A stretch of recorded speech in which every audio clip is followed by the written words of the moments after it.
Wuppertal, 1963. Una casa convertida en galería. Afuera, Alemania todavía recompone sus ruinas. Levanta muros nuevos sobre memorias recientes. Intenta parecer estable después de haber visto cómo una civilización podía quebrarse desde dentro. Adentro, en la Galería Parnasse, unos televisores encendidos se niegan a comportarse como televisores. No están allí para entretener.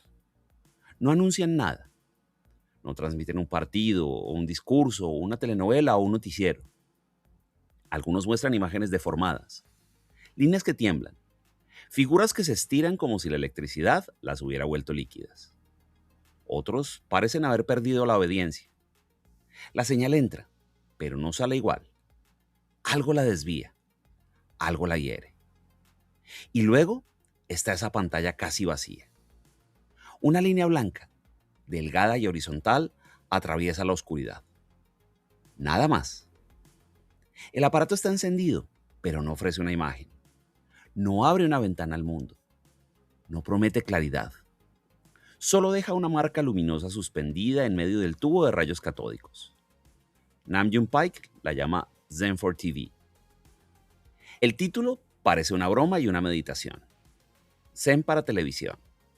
Silencio para una máquina construida para hablar sin pausa. Quietud para el aparato que empezaba a ocupar el centro de las casas. En una época en que la televisión se convertía en un altar doméstico, Pike coloca frente al espectador una pantalla que no se deja adorar. Una pantalla reducida a una respiración eléctrica. Hasta entonces la televisión parecía una ventana. Se encendía para mirar a través de ella. Pike cambia la dirección de la mirada. Ya no se trata de ver lo que aparece en la pantalla, sino de mirar la pantalla en sí como un objeto. Su caja, su zumbido, su fragilidad, su promesa de transparencia. La imagen se adelgaza hasta volverse casi nada. Y en esa casi nada aparece lo que la televisión escondía: su cuerpo. Pike venía de la música y sabía que el silencio también podía tener peso.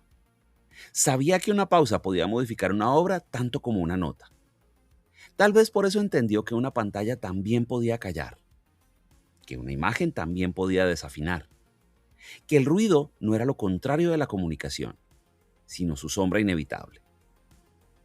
En esa sala de Wuppertal, el futuro no entra como un brillo, entra como interferencia. Antes de los televisores hubo un piano. Nam June Paik nace en Seúl, en Corea, en 1932, en una familia acomodada, rodeado de educación, disciplina y expectativas. El piano pertenece a ese mundo, un instrumento europeo en una casa coreana, una señal de refinamiento, una promesa de cultura heredada. Pero la infancia de Paik no ocurre dentro de una partitura estable. Corea vive bajo la ocupación japonesa. Después llegará la división. Y luego la guerra. En 1950, cuando estalla la guerra de Corea, su familia huye. Primero a Hong Kong, después a Japón. Pike tiene 18 años, una edad en la que la identidad todavía parece estar formándose. Y de pronto, el territorio que debía sostenerla se rompe. En Tokio, Pike estudia música y escribe sobre Arnold Schoenberg, el compositor que empujó la música occidental hacia la disonancia. Schoenberg había desafiado la armonía tradicional, no para destruir la música, sino para obligarla a respirar de otra manera. Pike encuentra allí una señal íntima. La belleza no tiene que obedecer a la claridad. La forma también puede nacer de la ruptura.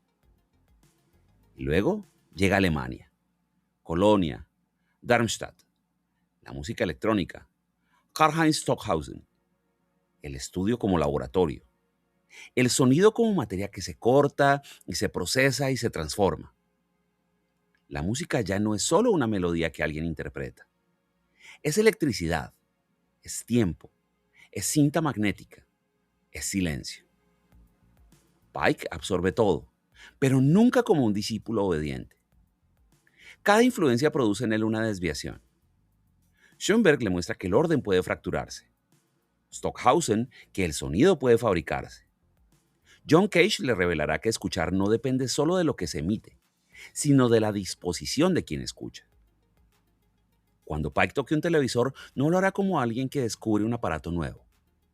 Lo hará como quien reconoce una condición antigua. Toda señal llega alterada. Toda imagen viene de lejos.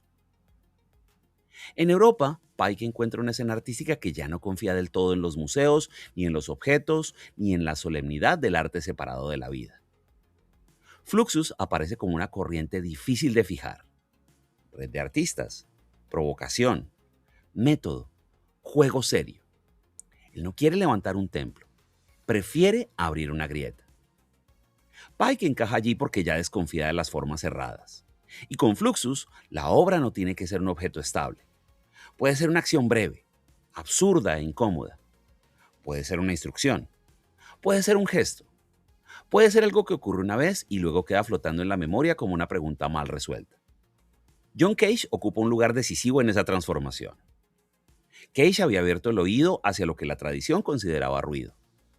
El silencio de una sala, la tos del público, el roce de una silla, el azar. Para Cage, escuchar era una forma de atención. Pike recoge esa lección, pero no la deja intacta. La empuja hacia el extremo. En sus performances, el instrumento deja de ser sagrado. Un violín puede ser arrastrado por el piso. Un piano puede ser golpeado, intervenido, desarmado. Una corbata puede ser cortada en público. La escena se vuelve un lugar donde el arte pierde compostura para recuperar energía. No hay simple vandalismo en esas acciones. Hay una pregunta sobre la autoridad de la forma. ¿Qué hace que un piano sea música? ¿Es el objeto? ¿Es la partitura? ¿Es la mano que toca? ¿O es el oído que espera escuchar algo reconocible? Si cualquier sonido puede ser música, entonces la música no está solo en la nota. Está en la decisión de escuchar. Y esa idea será decisiva cuando Pike llegue a la televisión. Porque el televisor, como el piano, también carga una autoridad. También dicta una posición. Alguien transmite, alguien recibe. Alguien habla, alguien mira. Pike llevará la lógica de Fluxus al aparato doméstico más poderoso del siglo XX. En 1963, en la Galerie Parnasse, Pike presenta Exposition of Music, Electronic Television. El título conserva la música, pero la desplaza hacia otro territorio. Allí los televisores no funcionan como ventanas, funcionan como cuerpos intervenidos. Pike coloca caimanes sobre los tubos de rayos catódicos. La imagen se tuerce, las formas se doblan, las líneas se curvan como si obedecieran a una gravedad secreta. Lo que debía llegar limpio desde la transmisión aparece deformado por una fuerza invisible. La televisión, que prometía traer el mundo hasta la sala, revela su dependencia de cables, campos magnéticos, impulsos eléctricos, vulnerabilidades físicas. Ese cambio es profundo. El televisor deja de ser un medio transparente y se vuelve una superficie, una escultura, un instrumento, un objeto que se puede tocar y alterar y desobedecer. Pike no critica la televisión desde fuera, como quien escribe contra ella desde una distancia segura. La abre desde dentro, toca su circuito, interrumpe su obediencia, convierte su autoridad en materia plástica. Hasta entonces la televisión había construido una relación vertical con el espectador. El aparato hablaba y el público recibía. La pantalla parecía ofrecer realidad, pero filtraba y seleccionaba. Pike entiende que para cuestionar ese poder no basta con cambiar el contenido. Hay que alterar la estructura misma de la mirada. Por eso sus televisores no muestran mejores imágenes. Muestran imágenes heridas. Imágenes que han perdido la arrogancia de parecer naturales. Allí donde el medio quería ser invisible, Pike lo vuelve visible. Allí donde la señal quería pasar sin resistencia, él introduce fricción. El resultado no es claridad, es extrañeza. En 1974, Pike colocó una estatua de Buda frente a una cámara de circuito cerrado. La cámara apunta al Buda. La imagen del Buda aparece en un monitor. El Buda mira el monitor. Y en el monitor, el Buda se mira a sí mismo. La escena parece sencilla, casi inmóvil. Pero dentro de esa inmovilidad ocurre una tensión profunda. No hay un espectáculo ni acumulación de pantallas. No hay velocidad. Solo una figura antigua frente a un aparato moderno. Una tradición de introspección frente a una máquina de reproducción. Un rostro sereno devuelto por una señal electrónica. TV Buda no reconcilia esos mundos, los deja mirándose. El Buda parece observarse en tiempo real, pero esa expresión es engañosa. El tiempo real también es una mediación. La cámara captura, el circuito transmite, el monitor devuelve. Entre el Buda y su imagen hay un sistema completo trabajando, aunque parezca invisible. Lo que se presenta como un reflejo inmediato es, en realidad, una construcción. La tradición Zen busca una forma de conciencia que atraviese la ilusión. Pike coloca esa búsqueda frente a una tecnología que produce imágenes con apariencia de presencia. El Buda no ve su esencia, ve una señal, ve un doble, ve una versión de sí mismo hecha de electricidad. Y sin embargo, la obra no se burla de la tradición. Tampoco condena la tecnología. Su fuerza está en la suspensión. El Buda no entiende la televisión. La televisión no entiende al Buda, pero ambos permanecen allí, unidos por una mirada imposible. En 1974, Pike imaginó una superautopista electrónica. La frase parece adelantarse a un mundo que todavía no existe del todo. Cables, satélites, redes, imágenes viajando de un lugar a otro. Comunicación global acelerada. Décadas antes de que Internet se convirtiera en paisaje cotidiano, Pike ya percibe que el futuro no estará hecho solo de máquinas, sino de conexiones. Pero en él la conexión nunca es pura. La autopista promete velocidad y continuidad y acceso, pero Pike sospecha de esa promesa. Sabe que todavía también organiza el tránsito, que todo canal decide qué puede circular y qué queda detenido, que una red no elimina las distancias, las redibuja. En 1995 esa intuición toma forma monumental en Electronic Superhighway, Continental US, Alaska, Hawái. Un mapa de los Estados Unidos construido con neón y cientos de monitores. Cada estado aparece lleno de imágenes, fragmentos de cultura popular, paisajes, anuncios, símbolos reconocibles. La nación entera se vuelve una pantalla. A primera vista, la obra parece celebrar la conectividad. Todo brilla y todo se mueve y todo está encendido. Pero al detener la mirada aparece otra cosa. Exceso, saturación, choque. Las imágenes no construyen una unidad. Se yuxtaponen, compiten.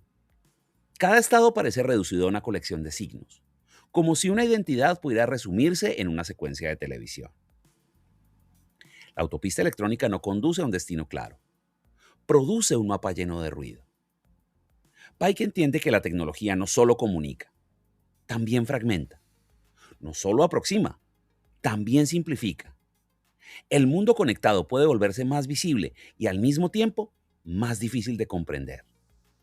La abundancia de imágenes no garantiza profundidad. A veces, la multiplicación de señales produce una nueva forma de ceguera. Por eso su mapa no es una celebración ingenua del futuro. Es una advertencia luminosa. Muestra una nación convertida en archivo visual, pero también atrapada en sus propias representaciones. Lo que circula por la autopista no es la realidad completa. Son fragmentos, son estereotipos, son restos, son ritmos de consumo. Pike no se limitó a trabajar con monitores. Él también construyó robots. En 1964 presenta Robot K456, una figura torpe, hecha de partes mecánicas, cables y restos tecnológicos.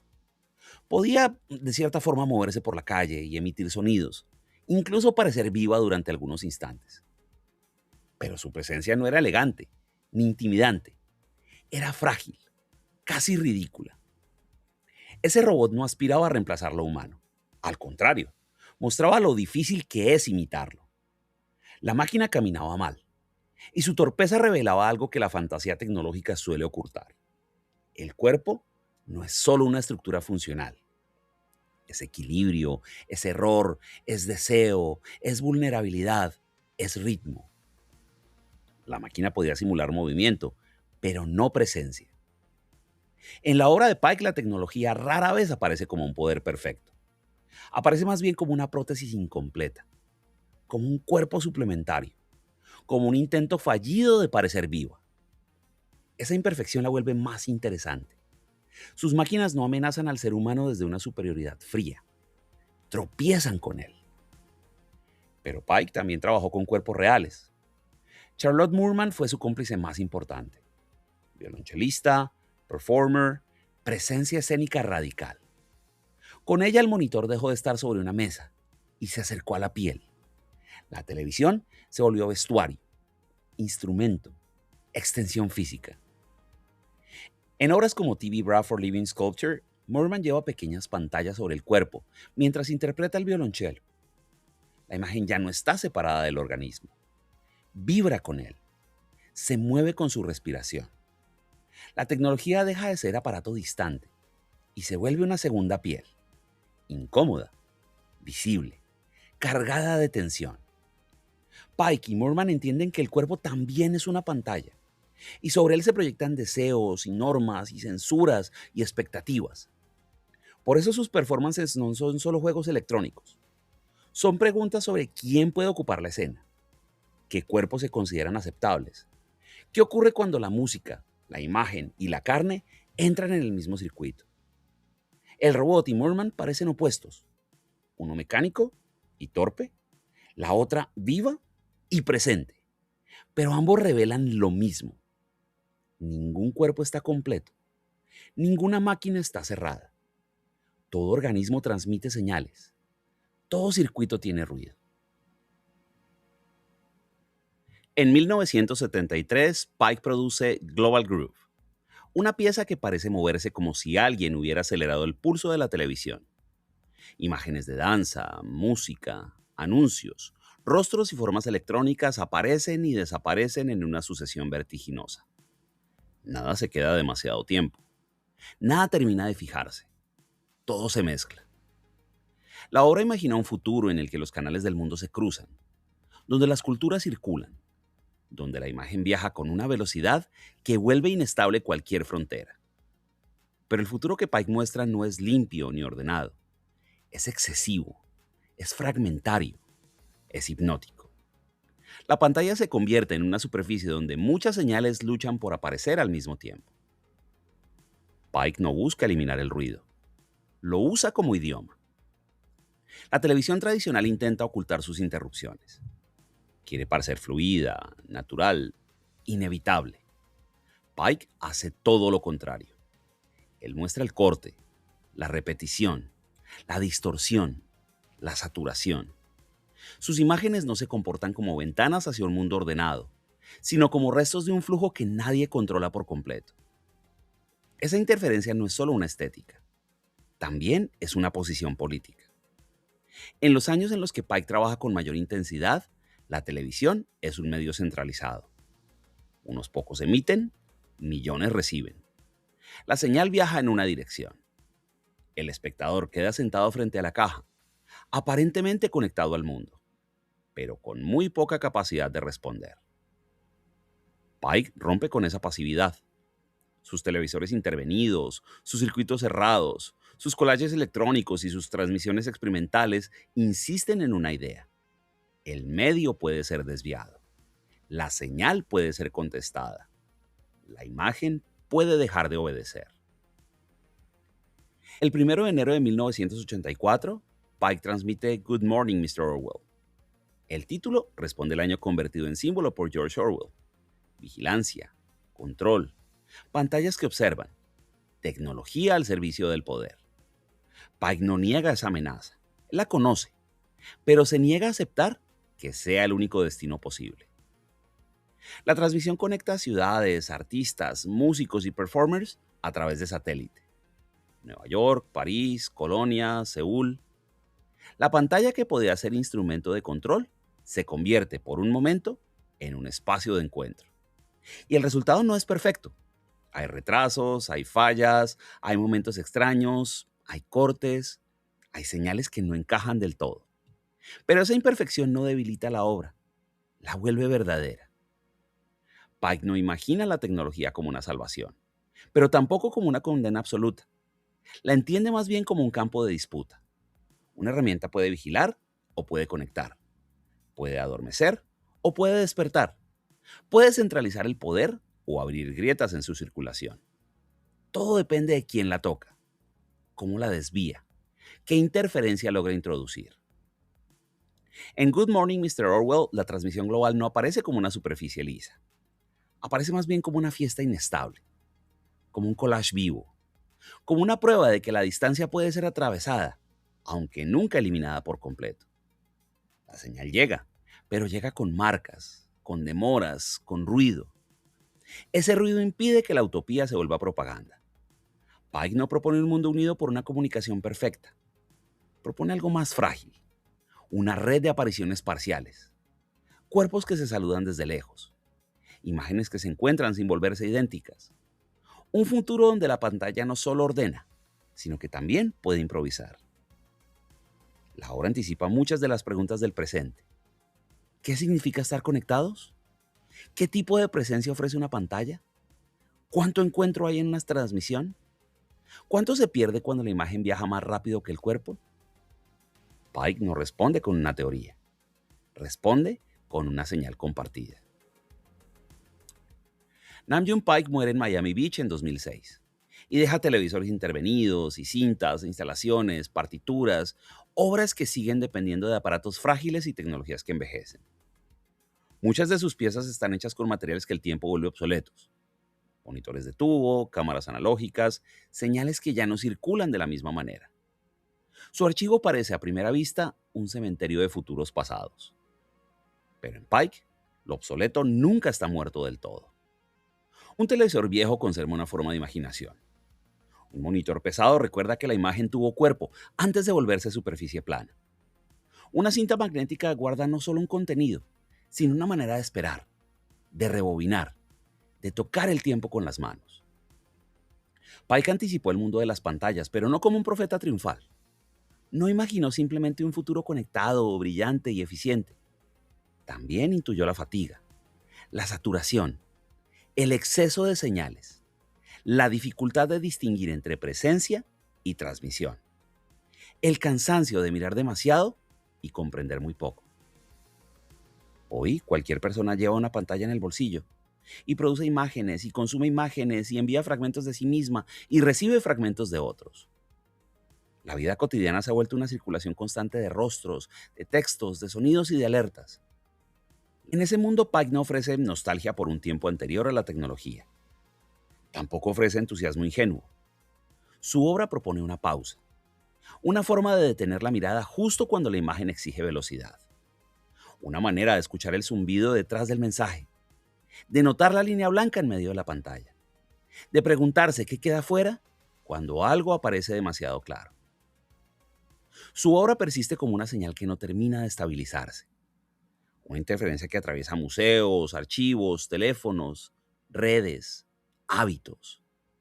Cada vez que una imagen falla, cada vez que una pantalla se congela, cada vez que una señal se interrumpe, aparece por un instante la verdad material del medio. La promesa se quiebra, el aparato se muestra, la ilusión respira. Y tal vez allí, en esa grieta mínima, todavía esté Pike. Gracias.